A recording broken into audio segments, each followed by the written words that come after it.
Good day, good day. Thank you so much for tuning in. I'm Jay, and this is Homeschool Your Kids podcast. Today we have with us Carrie. Go ahead and introduce yourself. Hi, my name is Carrie. I officially am Carolyn C. Givens, Carolyn Clare Givens. I am one of the owners and founders of Bandersnatch Books, a small press publishing company that is dedicated to publishing treasures found off the beaten path for lovers of all that is good, true, and beautiful. Oh, I love that. And off the beaten path, I just introduced, I don't know if you saw, I did a episode with Dom. She lives in New York and her organization is called Off the Beaten Path. So that's We should cool. be friends. Yes, you should. You definitely should. Do you homeschool? I don't. I actually don't have kids, but my Oh, two wonderful. co-owners, Wonderful. Annie Beth and Rachel, who are my two co-owners, do homeschool, both of them. And then I have nieces and nephews that are homeschooled. And Oh, I okay. was homeschooled for 1 year out of my schooling when we were living overseas when I was a kid. Oh, nice. What year was that? What grade? Fourth grade. Oh, really? It was so random. What Hmm. was it I just during the know. Yeah. transition? We just had 1 year. My parents were missionaries, but they Oh, worked okay. out of the US office most of the time. But they had 1 year that they were on a special project and living in Asia. We were living in Hong Kong.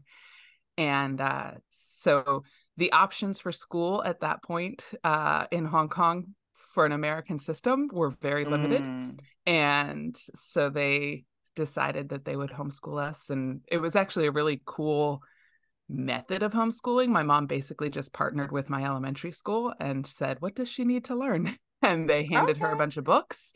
And I was officially part of Mrs. Zink's classroom. They called me the Hong Kong portable. Um, but they basically handed her, they said, Carrie's been faking it in math. So take her back to the basics and get her up to speed. And they said, English, she needs to learn to write a research paper. She needs to continue to In grow in her fourth spelling and grade? vocabulary. Mm-hmm. Oh, wow. And and then they said, social studies would have been Michigan history. Mm. So you can skip that. You're living in Asia. Just go explore the world. Um, Yes. and then they said, science, she'll get earth science again in seventh grade. So don't worry about science. Okay. Okay, So Hong Kong. it was such a cool hands-on educational year. And Nice. just, I had poetry memorization and I had vocabulary books and worksheets that I worked through, which were, of course, my mom had gotten from the British bookstore down the street. So my spelling has been messed up ever since. Um, but all of my research papers I wrote about countries we visited in Asia. Nice. So I, studied up on Taiwan and studied up on Japan and studied up on China as we visited these countries and wrote papers about them. And it was a Oh, really, so really fun. And then I would go to the market and, haggle mm, in Cantonese because that's how I learned my numbers in Cantonese. that is so dope. That's cool. That's an amazing experience. How long were you there? We were there for just one school year. It Oh, was okay. summer to summer. And It was just a special project that my parents were on. And then we came back to the States and I came back into our local school system there. Hmm. Okay. Did you have fun there? I did. I did. I had a Okay. great, I mean, we had a fantastic district. But I had such a great school experience as a kid. That's awesome. Growing up outside of Metro Detroit, it's a very international community. And so there were classes in high school where I was the minority, and all of my classmates were Indian and Chinese and Japanese. And because you get a lot of engineers and doctors coming from overseas to work in Hmm. the medical system and then the car companies. And so um, it was such an interesting conglomeration of students and the Yes. families in the community that were part of the schools. So we got a really good broad education that way. That's really, really dope. I love that for you. I Yeah. love to hear success stories. That's the Yes. public Yes, education exactly. system. Yes, that's needed. Exactly. Needed. And it does work for some. That's why It like, does. It does. And for every family, I think, you make the decision that's right for each kid. You Yes, know, yes. my colleague Rachel, that is part of Bandersnatch, they've homeschooled all four for the last few years. And then this year they decided the two youngest really needed some of the social aspects of school, and so they're now, this year the two youngest kids are in an charter elementary school that's right near them, and both of them are thriving in that, but the two older boys Nice. are thriving at homeschool. I still homeschool. So Yes, they're yeah. committed. They said, "Nah, I'm good. Yep, yep, We're almost done. exactly. We're Right. almost done." Right. Have a lot more flexibility. Yes. So Bandersnatch. Am I saying it Mm-hmm. right? Yep, What Bandersnatch. are you all printing? What are you all Yeah, so distributing? we primarily publish fiction and poetry. So Okay. most of our books so far are books for young readers. So we serve a lot of homeschool families because they are looking for good books. We have picture books, we have books for middle grade, we have books for teens and up. And then we also have poetry kind of for all ages. We are lovers of poetry, and so we try to put out poetry that, you know, mom can pick up and enjoy, but also can read with the family. And our books for younger readers are, like I said, you know, we focus for the off the beaten path, for books that for some reason or another are not going to make it in the world of publishing. That might Mm. be that they kind of fall between the cracks of genre or fall between the cracks of audience. You know, that they are not targeted specifically. Many of our writers are Christians. They aren't specifically writing for a Christian audience, but they may have themes that a general market publisher would say, well, that sounds really Christian. So they're like, well, yeah, that's because my worldview is such, Right. you know, or vice versa. I mean, we have one book that is, I mean, it's just, it doesn't fit in any box. It Mm. is called Goblebet, and it's a middle grade poetry puzzle picture book. Glob. I can't even say gob Goblebet. It is an Gobbler Black. it is an alphabetical murder mystery with goblins. Um, and Okay. there are 26 goblins who are on trial for the murder of the Goblin King, and every single one of them, there's the courtroom sketch and his courtroom testimony, and the courtroom testimonies have been translated from the ancient Goblish. And did you know that when you translate from ancient Goblish, it becomes English poetry? And so there's a little Okay. poem and a Intrigued. sketch. They're so great. And then on top of that, so there's all these fun poems with, you know, with the sketch of each goblin. And then on top of that, there is a puzzle in the text to figure out who actually killed the Goblin King. Oh, And awesome. And this alphabet base, that's why it's yeah, 26 of so they them. all, yeah, Okay. exactly. There's every single goblin starts with a different letter, just so happens, you know, to follow the English alphabet. Um, but it's That's one of really those cool. books that is so fun. And there is no agenda or message to it. It's just we want to delight in words and in thinking and in cool pictures and all of these things. And it's so much fun. And like, it does not fit in any box. Every single time we have like an in-person booth, we try to set up our books like, here's the picture books in one area, here's the Mm. books for middle grade in another area, here's the poetry in another area, here's the books for teens, like just so that if somebody is looking for one specific, they can go to one place. We never know where to put Cobblebat. We're always like, wait, okay, so it's not exactly a picture book. So okay, but does it go with poetry? Does it go with middle grade? Does it? I But know. meanwhile, like high school students and college students think it's fabulous. That's awesome. So So are y'all a publisher also? Y'all are yes. bringing So in we authors? are a publishing house. Yeah. Okay. So we have the three of us owners each have published books through Bandersnatch, Oh, and some of nice. that was just that as we were getting started, we decided let's work on our own work first because we have to learn the ropes, and Nice. that will help us, you know, mess up on our own things rather Of than on somebody course. else's work. And so we did that. We began in 2020 and we put out our first book in Okay. 2021. But after, you know, getting our three first books out, we started working with other authors. We actually had contracted from the very beginning some other authors, and we have we usually have like an open submission period about once a year, a Mm. couple of weeks that we accept submissions and then we review them. We will have one in 2024. I don't know exactly when yet. But we get those submissions from all over. They are sometimes people that we already have connections with through our various networks. There are sometimes, folks that we've met at conventions or at events. Sometimes it's very much someone we know knows somebody and they're like, hey, you should, they're accepting, you should, submit your thing. And we have authors now that we, excuse me, that we publish from all over. We live locally in Charlotte, North Carolina, Okay. but we have authors from our area. We have authors from Vancouver. We have authors from, one lives in Ghana, West Africa. Oh, wow.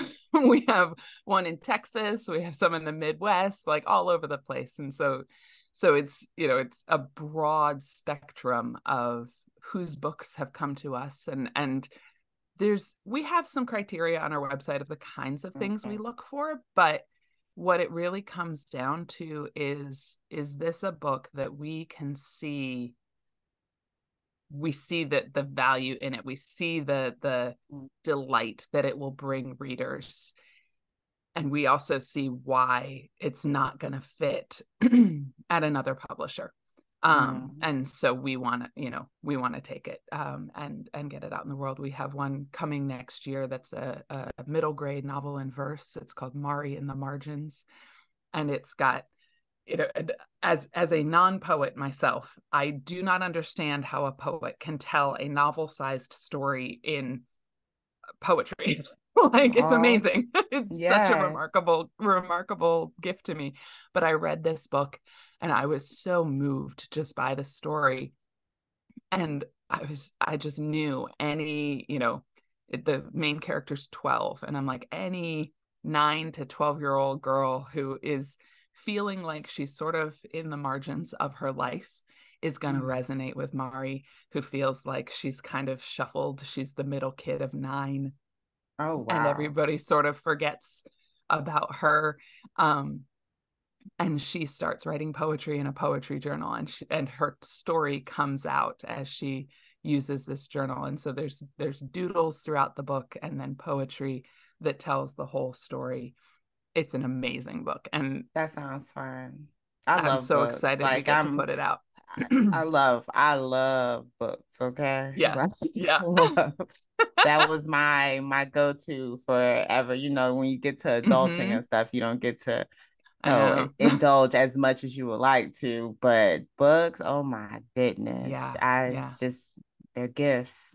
Each and every one Yeah. of them are really, really gifts. Exactly. And we want to be able to hand families books that they can, it's so, like you said, as an adult, like, it's so hard to pre-screen books for your kids, Mm. and one of our goals is like to point to the fact that our team that chooses these books, have kids, and Nice. I Yes, have that's nieces and important. nephews, and, my parents or my coworkers have kids. Um, and that we would be able to hand a family a book and say, you can trust this book in your kids' hands. It's not going Nice. to, whatever the thing is that you're worried about, like, this is a book that There's a lot. is right. There's a lot. Exactly. There's a lot. Exactly. We just want to be able to say, like, this is a book that is just a good book. It's going to point your child to truth, hope, and beauty. And it's going to tell them a good story that they can live in. One of my favorite readers is my friend's son Elliot, and he's 10 now, and he is a very precocious reader. So he was only about 8 when Rosefire, which was our first book, which is my novel that categorized as young adults, in terms of age level, like it would be a 12 plus audience. Is this But the it's one that you published? this Is is this one that, yours yes. that Yep, yep. you wrote? Yeah. Okay, I was gonna, This is because that my was my next question. Which one? Okay, what is it? Okay, so yeah, so I actually have 2 through Okay, Bandersnatch. But I'll tell you about Rosefire first. So Rosefire okay. was our first book that we put out through Bandersnatch, and it's a teen fantasy. You know, it's a fantasy. Main audience is teenagers. I always say it's great for teens and up. It's a huge hit at my parents' retirement community. So, you know, Nice. the up works. But the premise of it is that there is a kingdom in crisis. The kingdom is called Asael, and the main narrator of the book is a girl named Karen, who is the daughter of a nobleman. And on her doorstep arrives a girl named Anya, who has no memory but great skill in magic. And Anya's arrival starts Karen on a journey rediscovering the ancient writings of the kingdom, which speak about the promised rose. And the rose is to be the hope of the kingdom. And Karen and her brother and her friends begin to wonder if they've found the rose, and if that is going to be how they, you know, help the kingdom that is in crisis. So it's a, you know, kind of a chosen one sort of story, but it's a themes of friendship and sacrifice and love, and has all those things. And so then my friend Elliot, who's 10 now, he read it when he was 8, and he just loved that book. And, you know, and so like I said, like, it's appropriate for a younger kid, but he would sit. I remember his dad telling me, he's like, we were out for lunch and Elliot was just sort of in his own world. And I said, Elliot, what you thinking about? And he goes, I'm just in Rosefire world. And he's just imagining the characters and thinking about it. Engrossed. I love Engrossed, exactly. Yeah. Without the book even in his hand. Like, so that's so fun to, you know, to see a kid really engage with a story like that. So that's my first book that we put out. And then what we did was we actually republished a book I had self-published previously. Okay.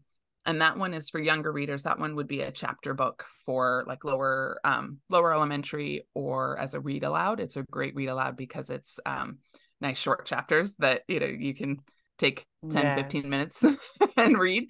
And each chapter is somewhat self-contained. But that one's called The King's Messenger. And it is the story of Smuggins, who is the messenger for the king. And in every single chapter, Smuggins has a task or is sent on an adventure to take a message. And in those adventures, Smuggins learns more about what it means to be a good servant of the king, and more about the king's character. And the king is a good king. And he has an enemy who wants to take over the kingdom from him. And so he has, you know, Smuggins is part of the king's whole story. Yes. And it's very, I like to say it's parable-ish. You know, it kind of lives in that world of allegory or parable, or almost fables. Like every single chapter kind of finishes with a statement that's here's the meaning. A moral, yeah. You know, exactly.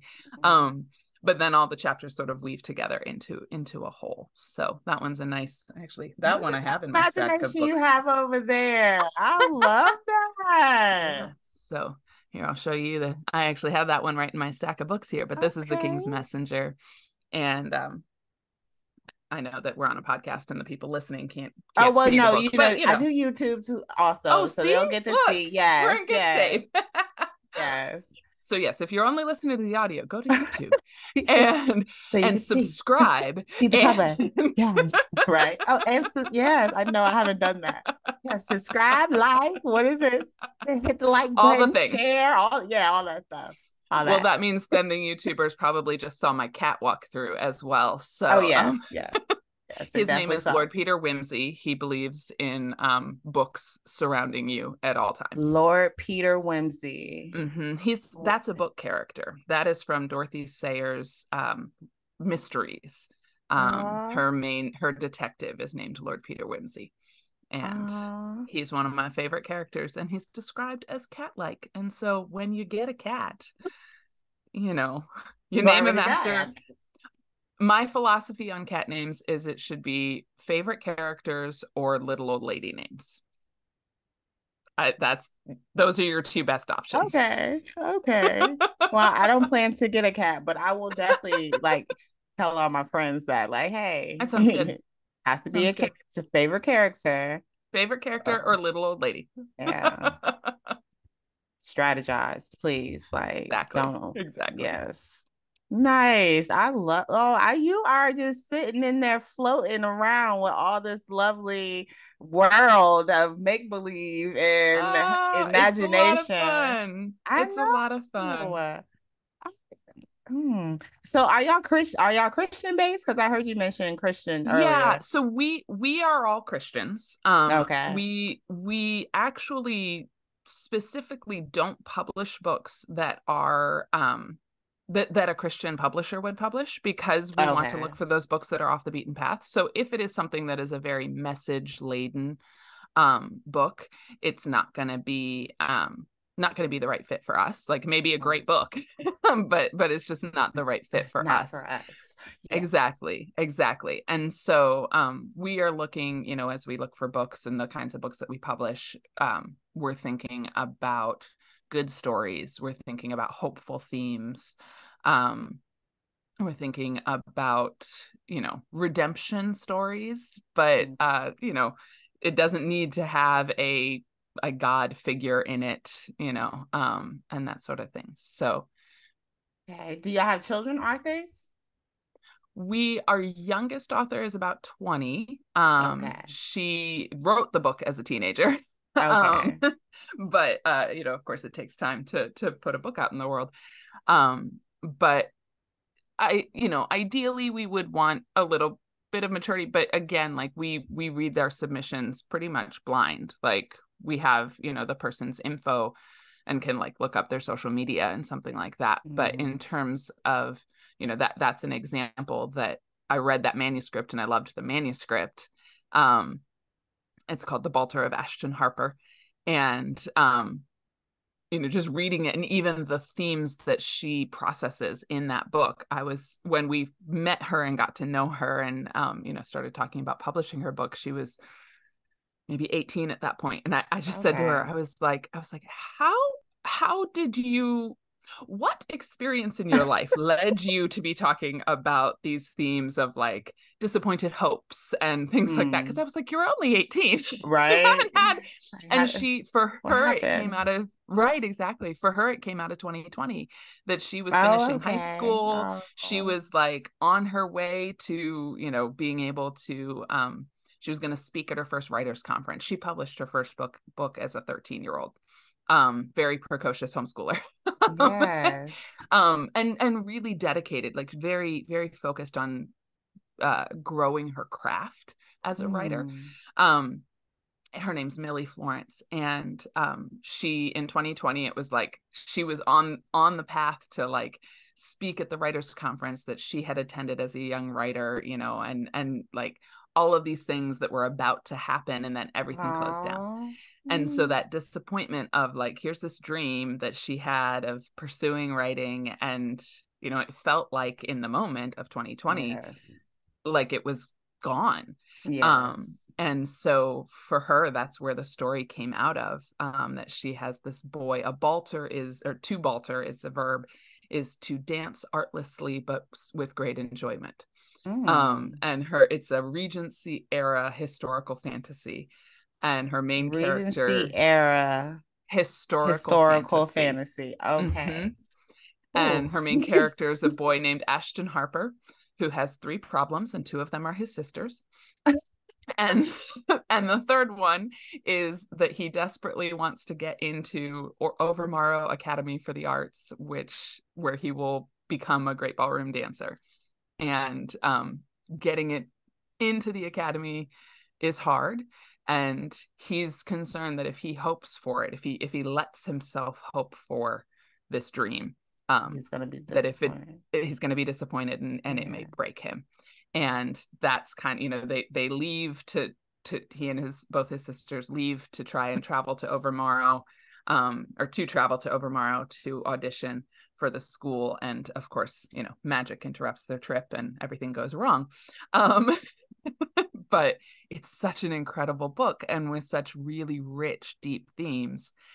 And we get the opportunity to highlight a young author, and help her reach a new audience that, she had Yeah. self-published already, but she now is able to. And it's neat to see like her story now that here we are 3 years later from 2020, and she's pursuing her dream of writing. And, Yeah. so dreams are not always disappointed. They Yeah, I may was be put gonna say aside all wasn't sometimes. lost. I know Right. for seniors 2020, oh my goodness, that was really Mm-hmm. bleak. That was I was still in the classroom at that time. So Okay.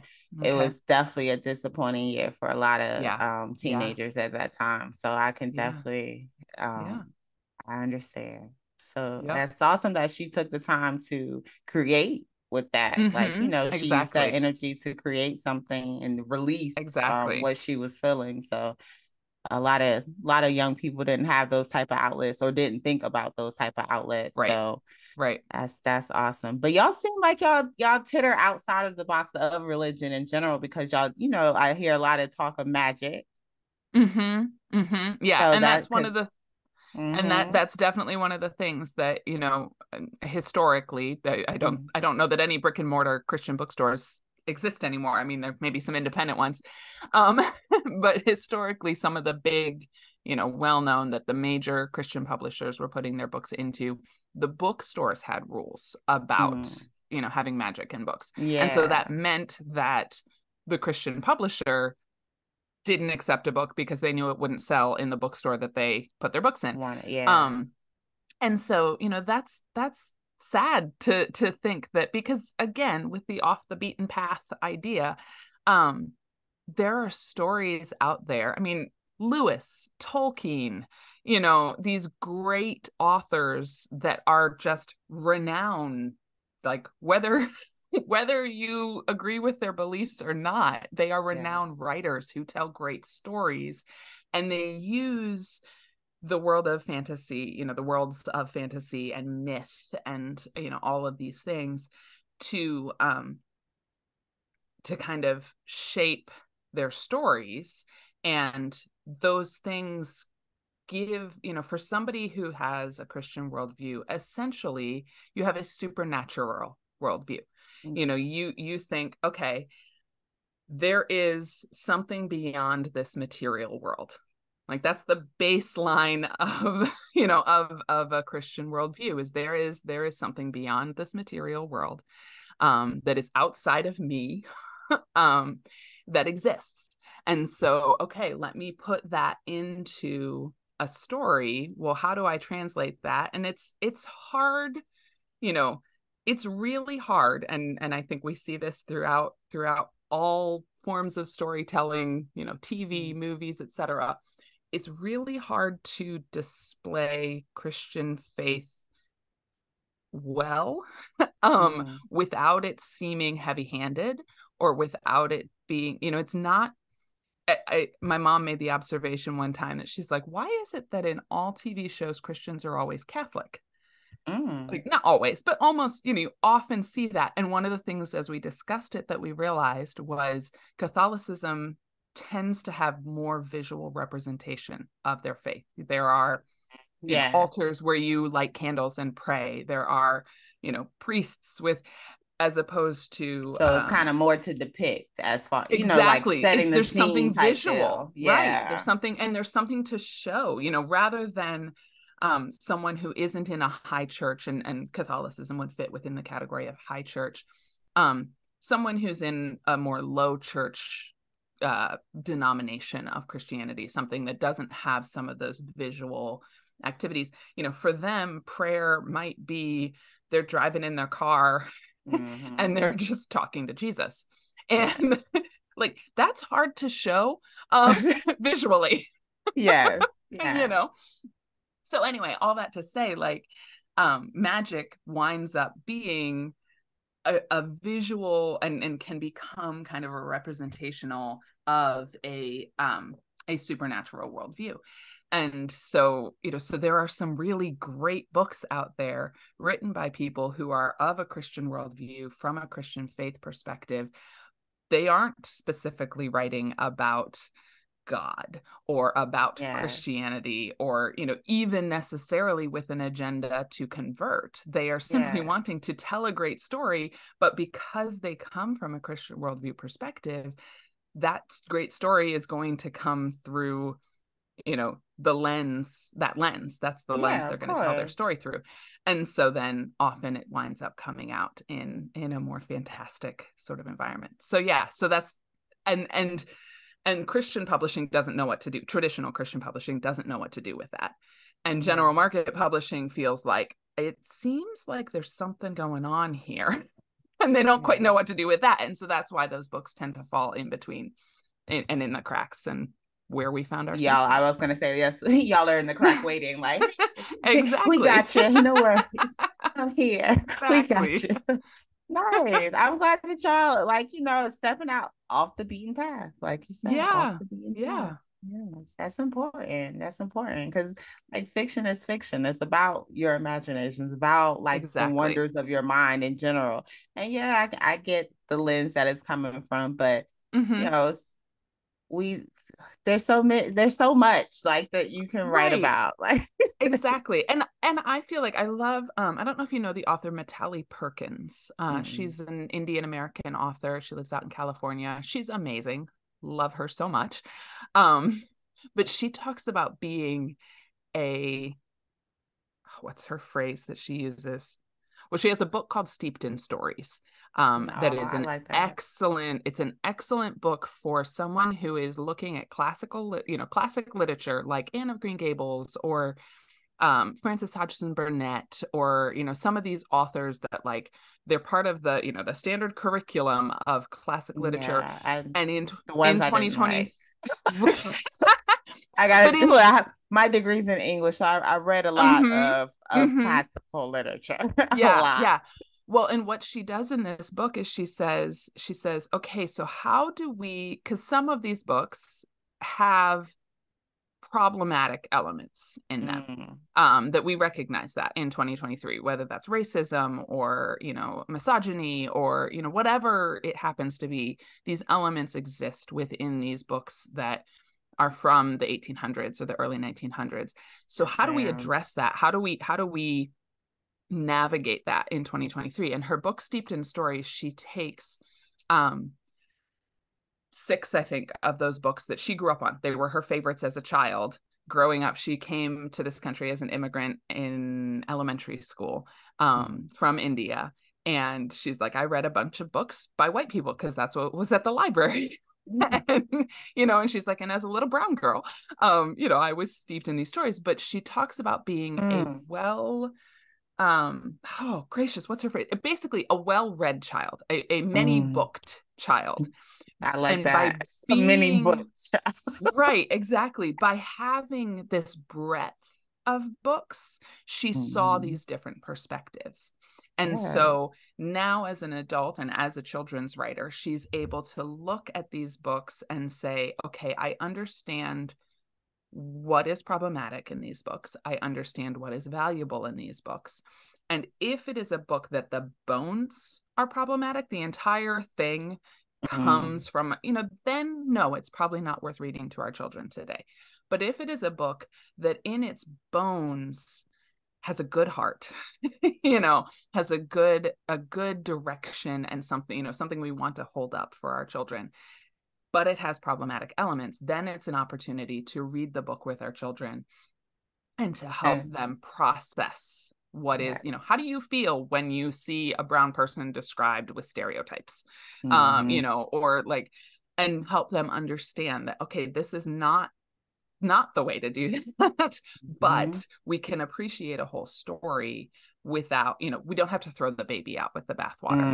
Mm-hmm. Yeah. And I go was ahead. gonna one book that I don't know. Have you read of Mice and Men? Many, many years ago. Do I remember details? Okay. No. Yes, I But know. continue. I know it was with Lenny and I can't think of the other main character, but I know I read Mm-hmm. it a few years back with my students. Right. But that was one of our required, and the one they had literally had one black character, Mm-hmm. and the way that he was described was definitely very derogatory. But I like your, like, the, like, let's talk about this. Let's talk about if Yeah. he Yeah. was something different. Like, let's talk about, let's even, what else could he have been called? Because just his name alone was was the issue. So Right. it's just Right. like, yeah, Yeah. I like Yeah. that. How do you engage? And so I think, like, but that idea of a many booked child, a child who has a Mm-hmm. broad spectrum of their reading is going to start to notice those things themselves. It doesn't Mm-hmm. even have to be their parent or their teacher, or if the parent is their teacher. It doesn't have to be necessarily Yeah. like directed to them. That child who is reading a broad spectrum of books is going to begin to recognize those things. And so, if you only read one kind of book, whatever kind that is, if you only read one kind of book, your viewpoint becomes narrower and narrower. Very And much so so. the That's just like broader, yeah, music. Listening to right, one kind of music, like an right. artist wouldn't, like a musical artist, someone who's a singer or plays Mm-hmm. instrument or just anything in the musical field, they wouldn't just listen to one genre of music. Exactly. Exactly. Even if what they are producing, if they're a hip hop artist, like they're producing hip hop, but Yes, but they their still want to pull knowledge from, base. yes. Exactly. Exactly. I have a good number of friends that are art, musicians, and it's so fascinating to me when they start talking about the music they listen to, because I'm like, you're like a singer songwriter with, you're a white boy with a guitar, like. Like, and yet Drake is one of your favorite, or whatever, you know. Yes. And their intake of musical styles is broader, so much broader than mine. Yes.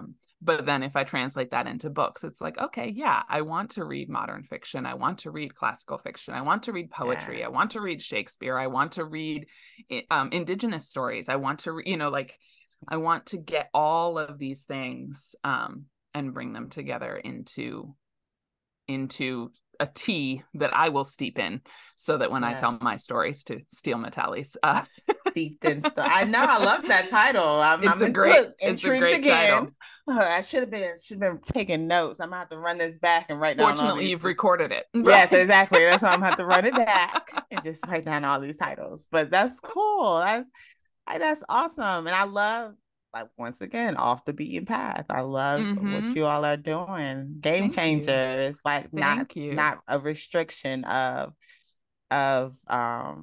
religion. Like, Yeah. like it could be a core basis, but it doesn't have to be the overall, like, Right. Right. message, Well, I and guess. I think so much fiction being written today, especially for children, from every perspective, is pushing an agenda. And Mm, we've sort of forgotten to just tell good stories. yes. Like tell good stories, and the truth and the beauty of the world will bubble to the surface if you just tell a good story, and Exactly. set aside your need to get your message across. Right. um and I read so much fiction that's just exhausting, Mm. because it's trying to teach me something, you know? And I'm like, I really just want to A I good want to be story. my friend Elliot, sitting with these characters in my head and spending time with them in my heart. Like, Yes. I grew up reading Madeleine L'Engle. She's one of my favorite authors, and was one of my favorites as a teen and a kid. And her Meet the Austins book series, her Mm. Austen series, Austen family books, are realistic fiction. Her main character is a teenage girl, and I read those books in middle school when I was about the age of her character Vicky, and like I like have had that those characters have been my friends, Forever. the Yes. whole way through my life. And I can go back, and here's the great thing, my human friends, they change over time. And I mean, that's wonderful for them. But sometimes I just want, like, the people who don't change. Like, I want to just go back to where I was. And guess what? My book friends, they never change. They do a little because I change, and so then my perspective on Right. them I changes. But in know. general, I They know how they're grow. gonna behave. Yes. Yes. I love that. Yes. I didn't even think about that. Yeah. My book friends. Yeah. My book friends. I did a session at a homeschool conference last year called I met my best friends in books. And I was Yes. like, what cracked me up was I pitched it as like book recommendations for girls 9 to 16, and literally half of the room was a bunch of teenage boys. And I was like, okay, guys, I'm gonna expand this and say you need to read more books about girls. Right. You'll get a little more profound understanding. Like it'll give you more of a Exactly. little insight. I mean, we'll help you. Right. Future endeavors. That dating comes about, you'll have some Right. things, some material to talk about. Like See, she there could be you like, go. "You read that? Oh, game changer!" Yes. Yeah. So where can we find Ben Vanderbilt? Bandersnatch. Bandersnatch. Bandersnatch. I, So as let soon me, as I oh, released first, it, I was like, "That's not right." that's not right. That's But not I like it. I like it. I like the the intersection with the great family of America. right. Um, so I'll give you first the background so that Okay. you've got an anchor to hang it on to remember what Yes. it is. So the original source of the Bandersnatch is in Lewis Carroll's Jabberwocky poem, which is in the Oh. second Alice book. It's Alice Through the Looking Glass. And in that, the Jabberwocky encounters a frumious Bandersnatch. Um, Okay. Because I so it's was wondering where the name came from. I yeah, definitely yeah. was. So speaking of books off the beaten path, Lewis Carroll and Alice in Wonderland would definitely fit that category. Yes. And then we actually borrowed it secondhand because C.S. Lewis once said about J.R.R. Tolkien, no one can influence Tolkien. You might as well try to influence a Bandersnatch. And we were greatly inspired by the I inklings bet. in Yeah. our work, and wanted, this idea of doing it in community. There's a woman named Diana Glyer that wrote a book about how they worked in community with the other inklings, and her title of her book is Bandersnatch.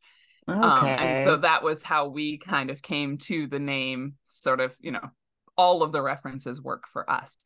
So we are online at Bandersnatch Books, and that's exactly how you think it's spelled. Mm-hmm. Bandersnatchbooks.com. And then we are also on social media. We're on Instagram and on Facebook, also Bandersnatch Books, for both of those. And I'm not sure how quickly your podcast's turnaround time is. Yeah. I know I have a few, quite a few Okay. in reserve. So it'll All probably right. be, I'm gonna say the beginning of the year. Okay. Okay. So I Yeah. won't talk about our holiday sales. Okay. Yeah. But we have a store on our website, and then our books are also available on Amazon. Okay. And then in some independent bookstores, we're always trying to build more relationships with independent bookstores and get our books out there. And it's our books are a library is able to order our books. So if you want one of our books and don't have the money to buy it, just ask your library if they can reach out to us and order a copy, and we go from there. Nice. You gave social media? Yeah, so it's Bandersnatch Books at Better. Instagram and on Facebook as well. Mm-hmm. Awesome. And I'll always need at least 3 things you would tell parents. Like it can be in regard now since you don't homeschool. However, you have been homeschooled, even if I it was have just a been, year. and So you could I've got a good number of homeschool kids in my life. So exactly. so So go ahead and give I've us three observed.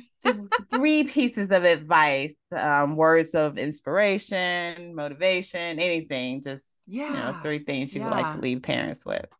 I mean, I think, to go back to my experience as a homeschool kid, one of the things my mom leaned into that year that we homeschooled was memorization.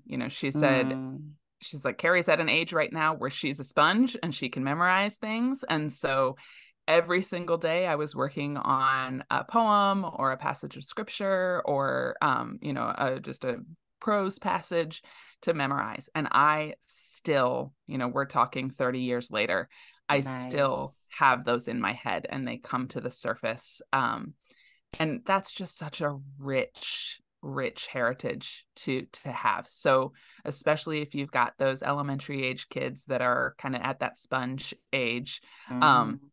you know help them memorize, memorize poetry, memorize songs. Find if you're wanting them to memorize scripture, there are great musicians out there that are creating songs that are straight scripture. And that's, for Oh, me, if you put it to music, and I have those words in my head forever. yeah, that's you know a lot of people, especially young mm-hmm, people. A lot of people mm-hmm. are trying to reach kids in that way. Yeah, Like, hey, put a yeah. beat behind it. Put Right, put a beat right. behind it. Exactly, exactly. I Yes. always recommend, there's an artist named Slugs and Bugs. I Slugs and always recommend bugs. Slugs and Bugs for kids music. He's great. His name's Randall Goodgame. And he creates great stuff. But Nice. so that would be one. Lean into memorization as Mm. much as you can, and just, even if they don't do it perfectly, like just having the gist of Hamlet's soliloquy in my brain, you know, is like, Hamlet, yes. I recognize that, like, it's a cultural touch point. And I think that probably would be the second is, think broadly in your cultural touch points. Think about incorporating other cultures. It doesn't need to just be Western European culture, but help your kid learn about the whole world and the cultures of the whole Yes. world, both historic and popular culture. And just steep them in those things, and that then can percolate into something new. And if you've got a kid Yes. that's a future writer, like, that's going to help them tell better stories. um Yes. and so that, yeah, I guess part two there. And then I'd say for part three is, if you do have a child that is a precocious writer or storyteller and wants to tell stories, like, encourage that. Like, Encourage. let that be Now, their not writing later. now, not Yeah. writing. Let that be their writing assignments. Don't worry about publication. Like, publication can come whenever. That's not the goal for a young writer. A young writer's goal should be just to grow as a writer, Mm.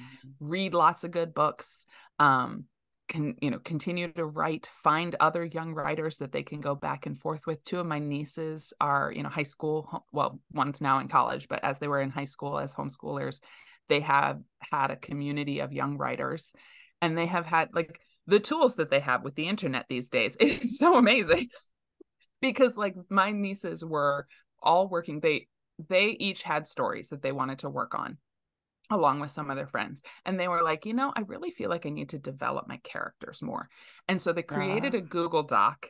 They said, here's the premise of a story, and we're each going to put one of our characters into this story. Oh, that's And so then neat. they co-wrote it as in a Google Doc to just sort of like, here's what my character says, but then somebody else answers from their character's perspective. Mhm. And that gives you something to work against as you're building out who your character is.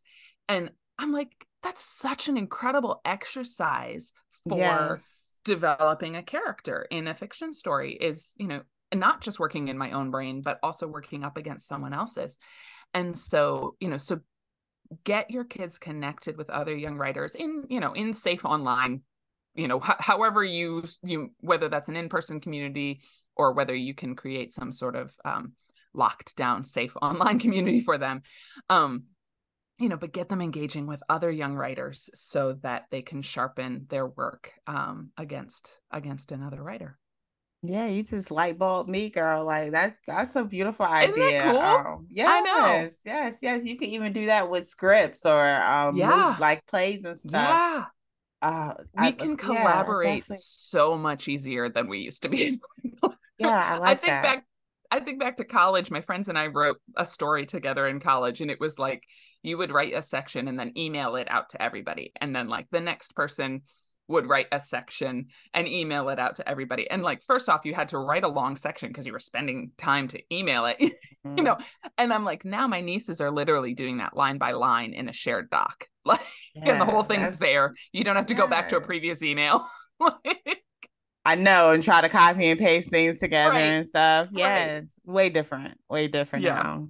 Game Yep. changers. Google Docs, definitely a game Yeah. changer. Oh, Yeah. I love that. Thank you so much. You're Thank you. I'm welcome. excited. And so open submission will be next year. Yeah, the best way to learn about our submissions is to get on our Website. email list. The email list is Okay. always the first people to know. And from our website, there's an I want email updates button. And that's how you get on the list. And yeah, our email list is always first to know about submissions. They're always first to know about sales. So that's the best place to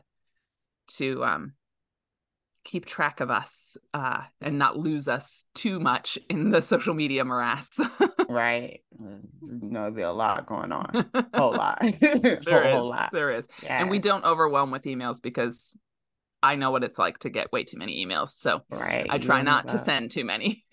Yes, yes, yes. Okay, Bandersnatch. Okay, y'all tap in. Anyone can write. Really, really, we all have these beautiful imaginations as long as we don't Mm-hmm. limit ourselves. We Mm-hmm. could definitely produce some wonderful, wonderful, wonderful things and go back to those childhood stories because a lot of us Yeah. have written or started something as a teenager or younger or whatever. And it's like, Mm-hmm. oh, go back and look at some things and remember.